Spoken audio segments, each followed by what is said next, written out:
Apalagi datang kepada Rasulullah, ya Rasul, beri kami nasihat.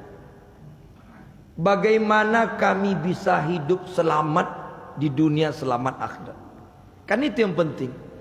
Doa kita kan itu selama ini Bapak Ibu, yang tak pernah kita tinggalkan. Rabbana atina fid dunya hasanah wa fil akhirati hasanah wa qina azabannar. Dunia baik, akhirat baik. Lalu Rasulullah memberikan nasihat 3 macam. Hadis ini diriwayatkan oleh Imam At-Tirmizi, kedudukannya sahih hasan. Sudah sahih, baik lagi. Pertama kata Rasulullah, ittaqillaha haitsuma kunta. Bertakwalah kepada Allah dimanapun kau berada. Ini nasihat pertama. Maka orang yang bisa selamat itu, dia bertakwa, dia taat kepada Allah, tidak terpengaruh oleh tempat, situasi, kondisi dan keadaan. Itu yang berat. Karena iman kita ini Bapak Ibu kadang-kadang terpengaruh oleh situasi. Iman kita ini kadang-kadang terpengaruh oleh keadaan dan tempat. Contoh, ketika kita berada di masjid, kira-kira iman kita naik atau turun? Wah, naik kan? Baik-baik, ya enggak? Tenang-tenang, kayaknya ahli-ahli surga semuanya. Tak nampak buruknya, kan begitu? Karena tempat mempengaruhi. Bagaimana kita bisa mempertahankan sikap perbuatan amal kita di masjid dan ketika berada di luar masjid? Ini berat. Bagaimana menjaga sikap kita seperti itu? Kadang-kadang berubah Bapak Ibu. Lain di masjid, lain pula di kantor. Di kantor lain lagi. Nanti di pasar lain lagi. Yang ini disebut dengan istiqomah. Al-iman yazidu wal yankus. Sebab Rasul pernah mengatakan iman itu kadang naik, kadang turun. Yang bahayanya pas turun tak naik-naik. Yang lebih celaka lagi pas turun meninggal. Astaghfirullah. Itu kadang-kadang membuat kita nangis tuh Pak Ibu. Menjaga itu. Karena hidup kita ini ujungnya pasti mati. Betul tidak? Yang jadi persoalan pas ketika datang kematian, bagaimana kondisi iman kita? Bagaimana ketakwaan kita? Bagaimana kondisi hati kita?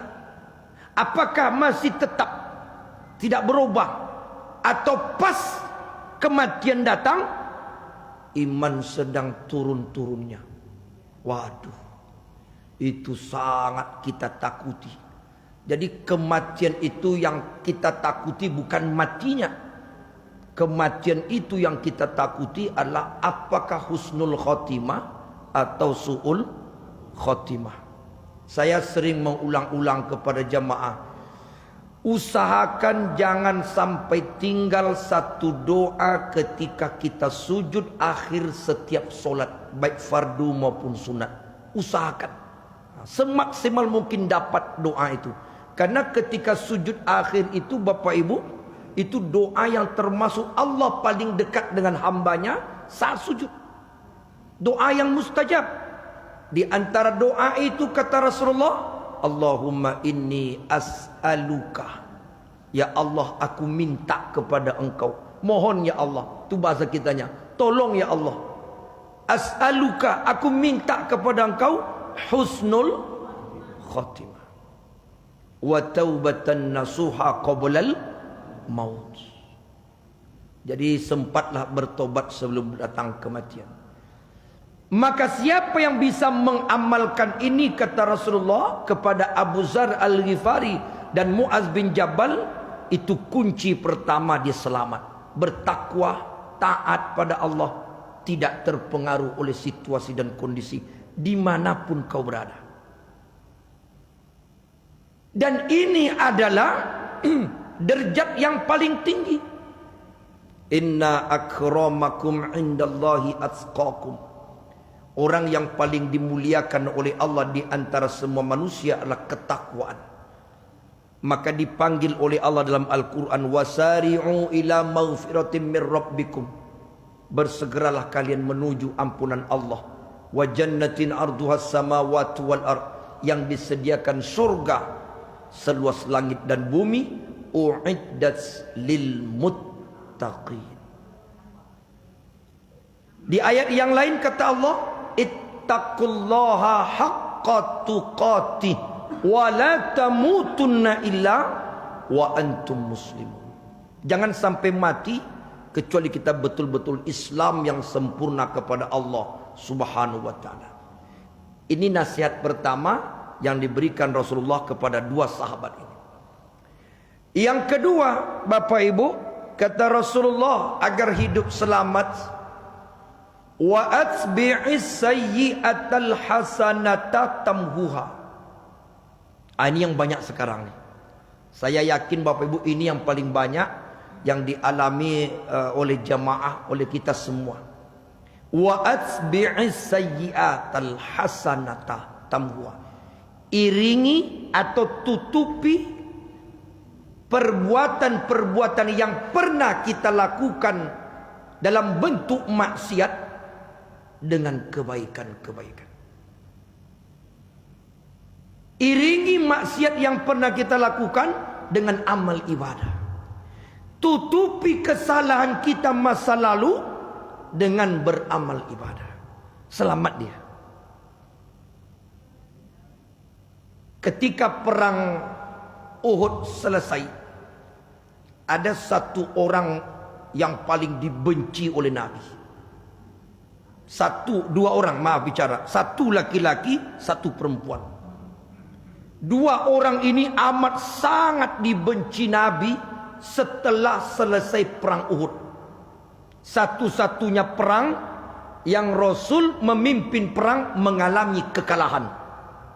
Jadi 12 perang Bapak Ibu, 12 perang yang dipimpin oleh Rasulullah, satu kali kalah. Itulah perang Uhud. Perang Uhud itu sama dengan perang balas dendam dari perang Badar. Ketika perang Badar terjadi, dimenangkan oleh umat Islam dipimpin Rasulullah, itu mati Abu Jahal. Abu Jahal itu sudah mati ketika perang Badar di tahun kedua Hijriah Rasulullah di Madinah. Abu Jahal itu kan gembongnya orang-orang Quraisy. Dendamlah orang-orang Quraisy sehingga ingin perang kembali terjadi. Setahun setelah itu terjadilah perang Uhud. Maka perang Uhud ini perang pembalasan. Alhamdulillah Bapak Ibu, saya diizinkan Allah sampai ke lembah Badar itu. Tengok di mana perang pertama terjadi, di lembah Badar. Selesai perang Uhud, umat Islam mengalami kekalahan yang sangat menyedihkan. Dan yang paling menyedihkan adalah wafatnya, syahidnya siapa? Paman Rasulullah, Hamzah. Hamzah ini paman Rasulullah yang beriman kepada Allah. Wafatnya atau syahidnya menyedihkan. Berbeda dengan sahabat-sahabat yang lain. Ada 70 sahabat yang syahid di Bukit Uhud. Jadi kalau kita sampai di Bukit Uhud, di sebelahnya pas sebelah Bukit Uhud itu makam para syuhada, 70 orang. Dari 70 orang itu ada paman Nabi bernama Hamzah. Hamzah itu Bapak Ibu, kematiannya menyedihkan. Kenapa? Setelah dibunuh dengan kekejaman, dicincang-cincang perutnya sampai keluar isi perutnya oleh Hindun. Hindun itulah yang membuka perut Hamzah sampai keluar dan mengulum jantung Hamzah. Tapi tidak sempat ditelan, dimuntahkan lagi. Perempuan yang pertama dibenci Nabi, Hindun. Yang kedua yang membunuh Hamzah pertama adalah Wahsy bin Harbi. Wahsy ini sebenarnya budak dari orang-orang kafir Quraisy. Dia sangat benci dengan Nabi dan benci dengan keluarga Nabi. Dialah yang membunuh paman Nabi, Wahsy ini. Tapi Bapak Ibu, ya semua rahasia Allah. Kedua manusia ini masuk Islam. Nah, itulah hidayah. Betapa bencinya dengan Islam, tapi hidayah datang, masuk Islam. Bagaimana perasaan Nabi ketika paman Nabi diberlakukan seperti itu, lalu dia bergabung dengan Nabi. Ketika Wahsy bin Harbi masuk Islam dan bersyahadat di depan Rasulullah, selesai bersyahadat masuk Islam, Nabi mengatakan kepada Wahsy, "Hai Wahsy, Allah ampunkan segala dosamu karena kau masuk Islam dan bertaubat. Dan aku maafkan kesalahanmu. Tapi ketahuilah Wahsy, sejak kau masuk Islam ini, janganlah kau ada di hadapanku, dan jangan kau tampakkan wajahmu di depanku. Pergilah dan jangan kembali menemui aku." Wow, begitu Rasulullah. Nabi maafkan, tapi Nabi tidak mau lagi melihat wajahnya. Kenapa Bapak Ibu? Dendamkah Nabi? Tidak. Itu artinya apa? Artinya Nabi menjaga hati. Manusiawinya keluar.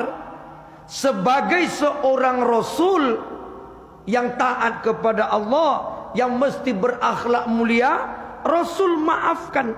Tetapi sebagai personal, sebagai diri pribadi yang punya perasaan, Nabi menampakkan kemanusiaannya sebagai manusia seperti kita. Tidak sanggup melihat wajah Wahsy bin Harbi ini.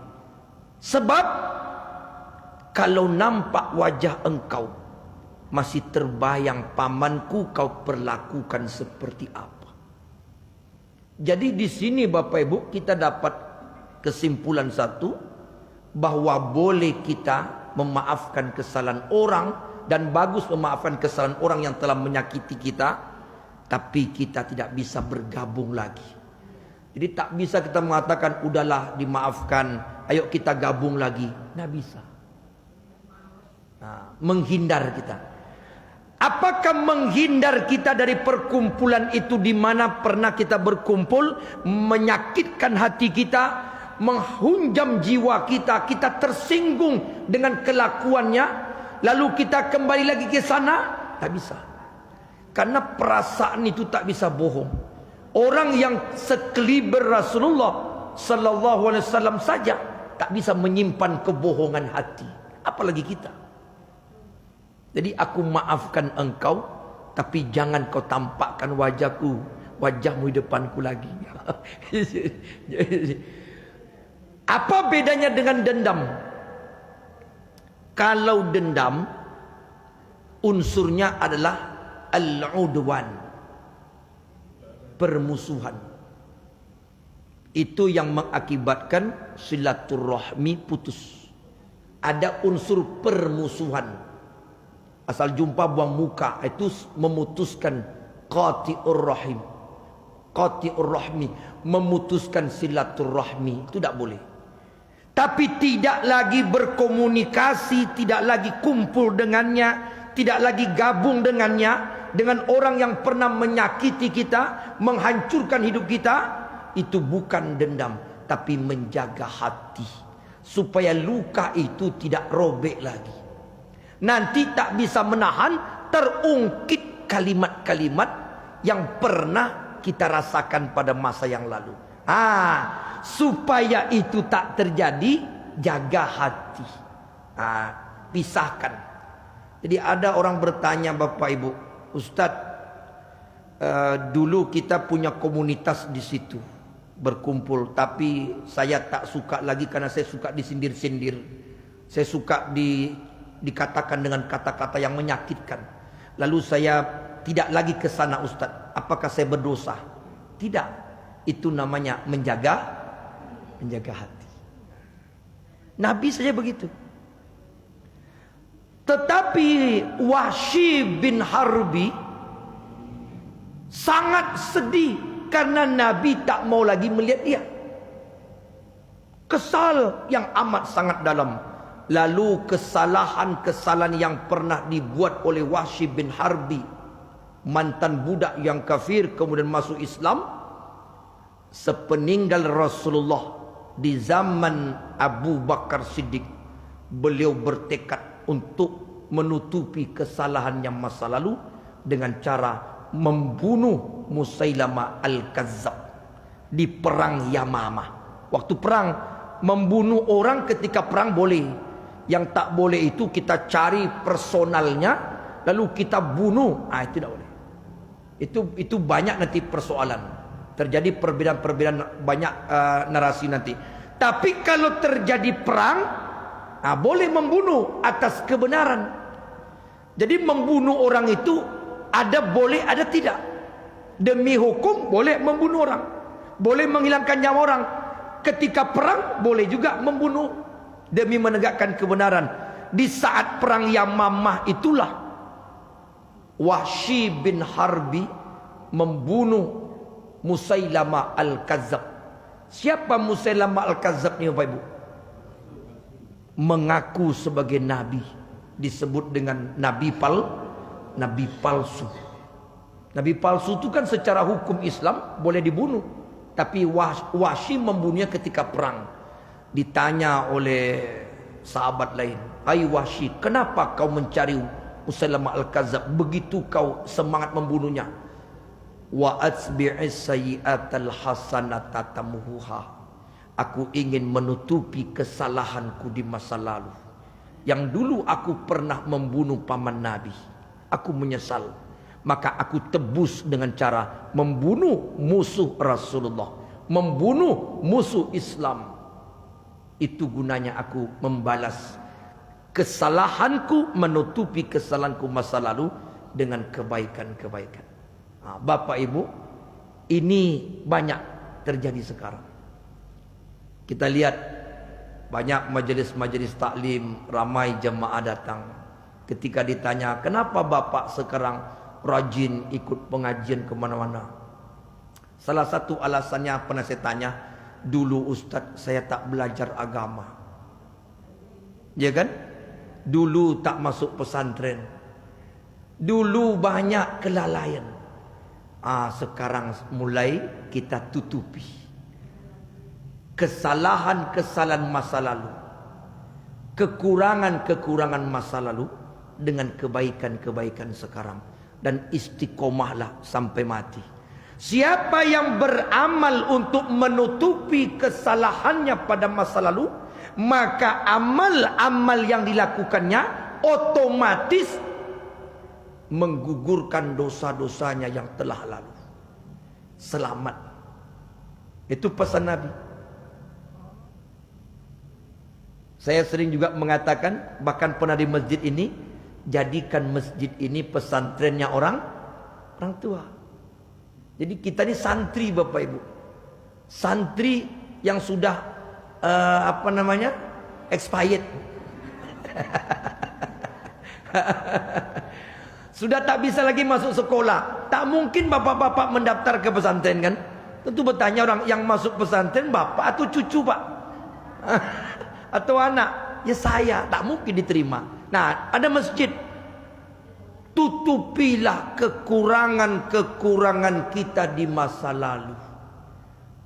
Apa yang tidak kita tahu di masa lalu, cari tahulah di masa sekarang. Sebab itu majelis-majelis ilmu ini Majlis-majlis yang dicintai Rasulullah, majlis di mana orang yang hadir untuk menutupi kekurangannya pada masa lalu, pulang dari majlis taklim, dipandang wajahnya oleh Allah seolah-olah dia berjalan menuju syurga, tariqan ilal jannah. Apa tak bahagia kan? Betul tidak Bapak Ibu?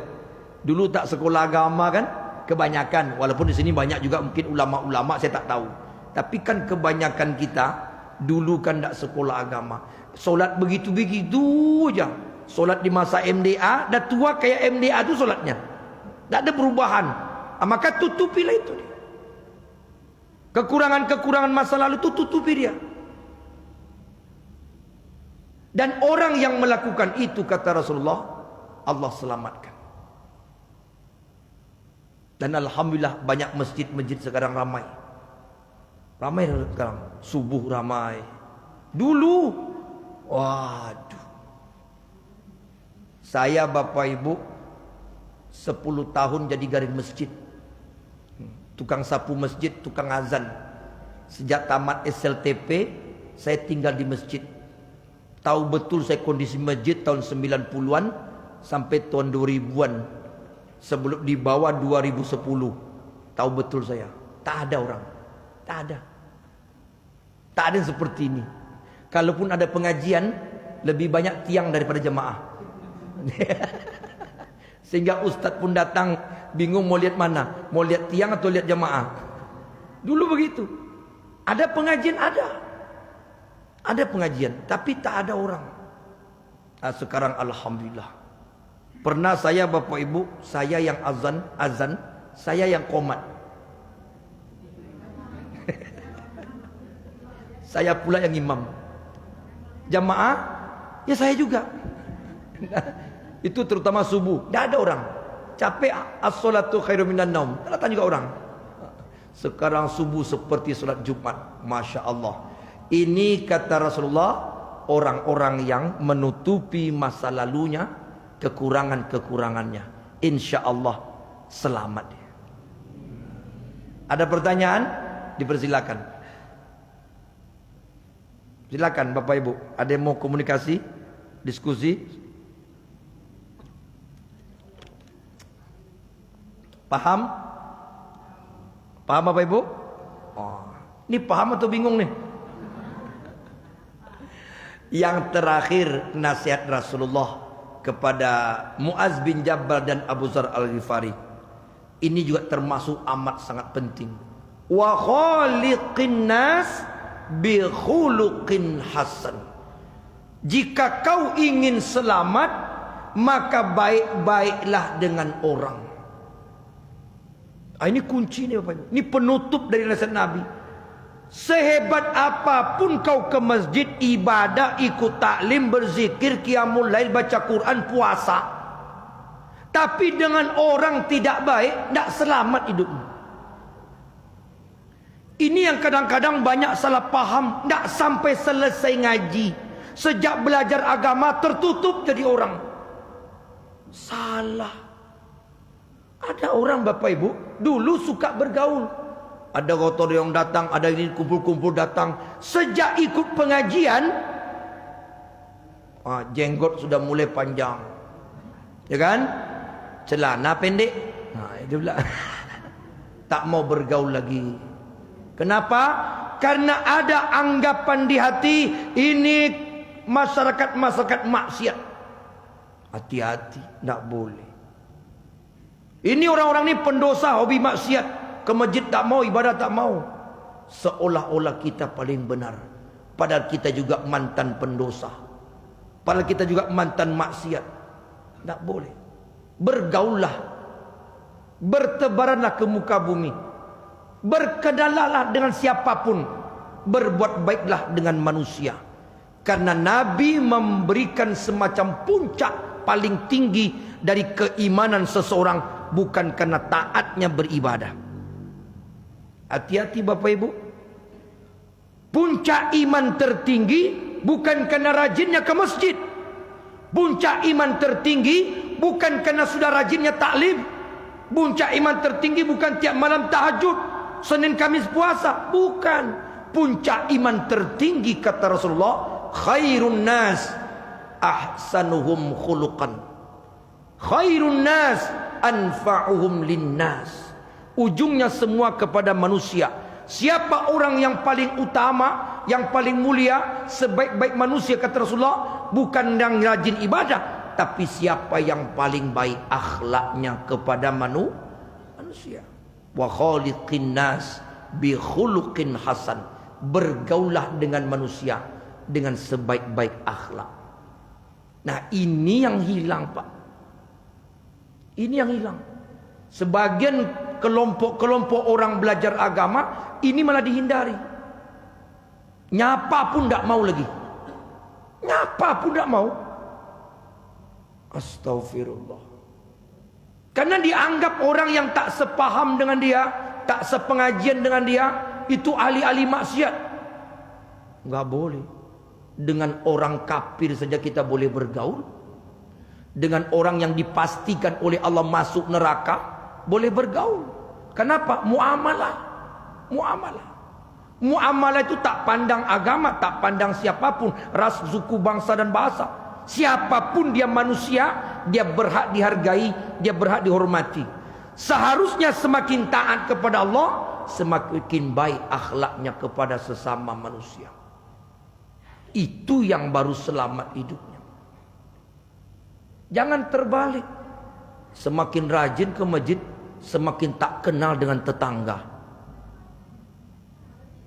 Tertutup hidup, eksklusif jadi orang.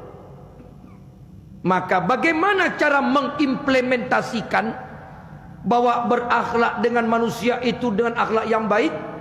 Pertama, dalam pandangan agama, bantu orang. Karena siapapun manusia pasti suka dibantu. Walaupun orang mampu, mau dibantu. Sehebat apapun orang, dia butuh bantuan. Maka saling berbantu, membantu. Wa ta'awanu 'alal birri wat taqwa.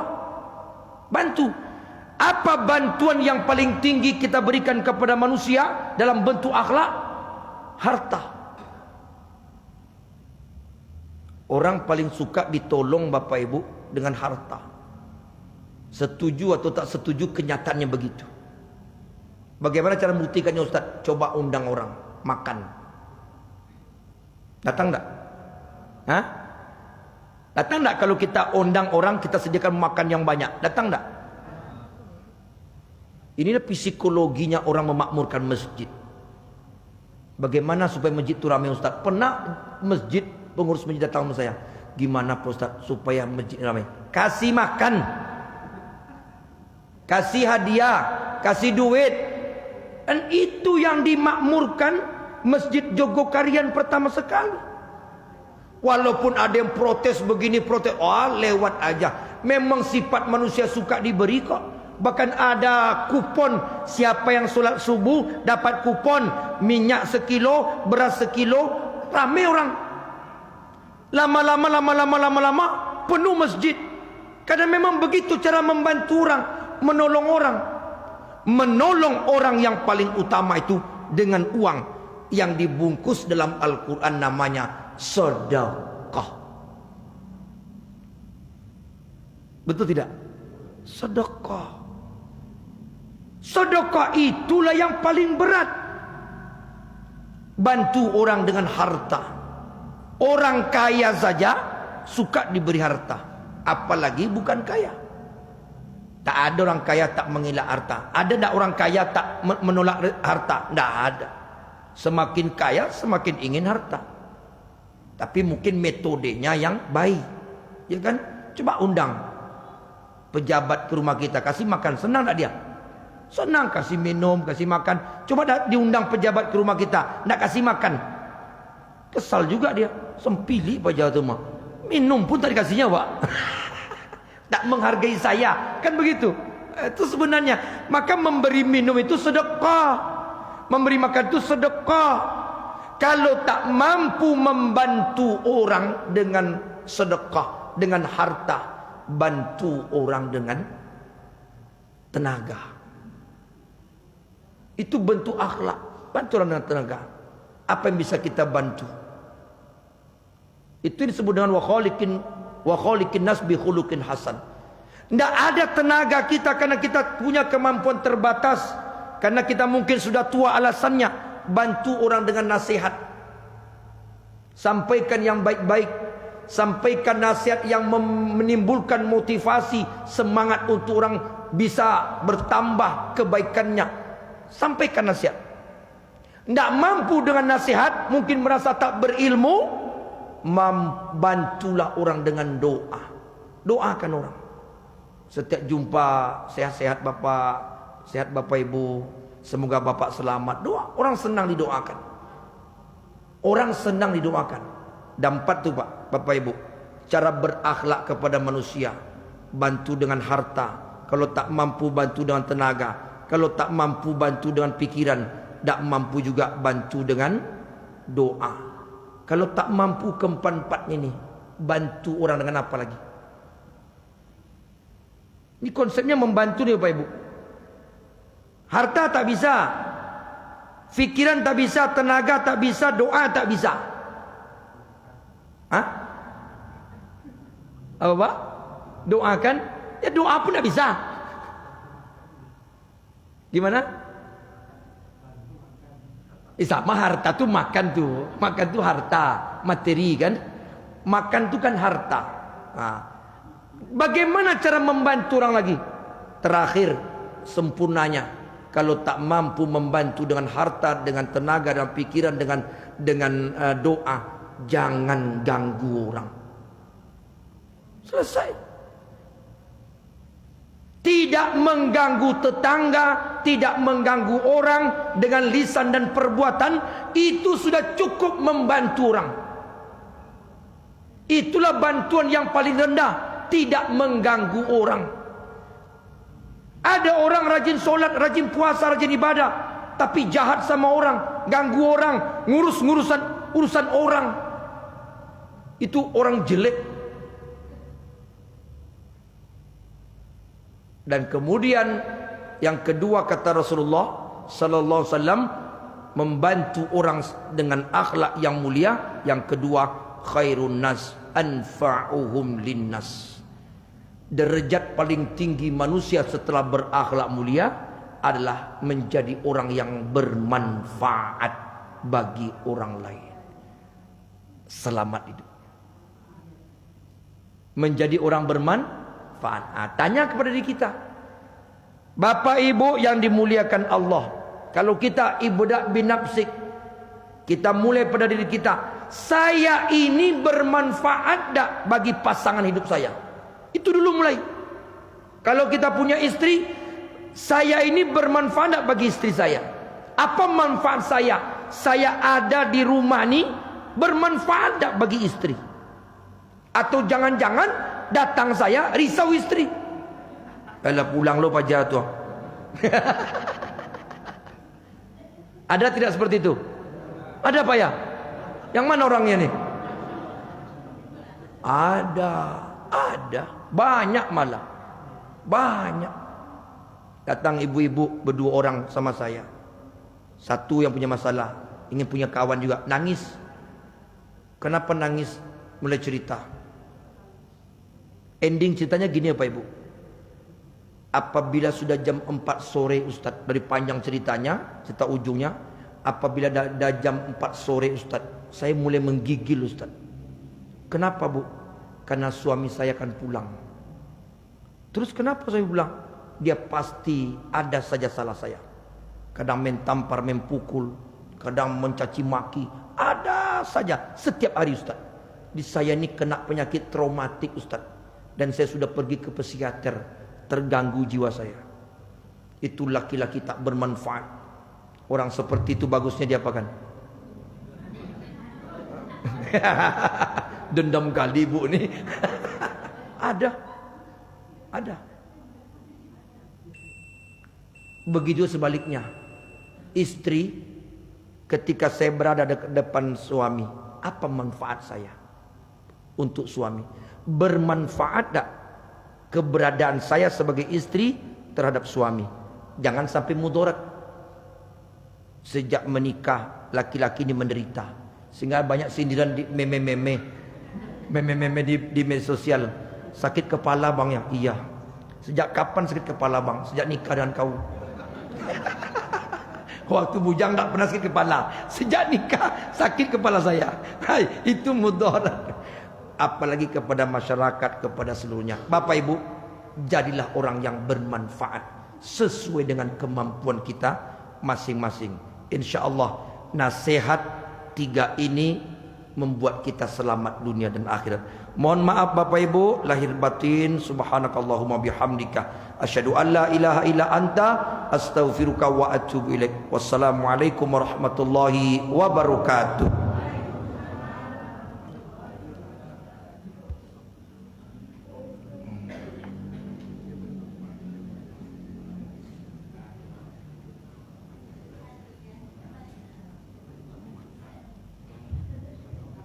Alhamdulillahirrahmanirrahim. Terima kasih kita ucapkan kepada Ustaz. Semoga yang disampaikan dapat menambah keimanan kita kepada Allah Subhanahu wa Ta'ala.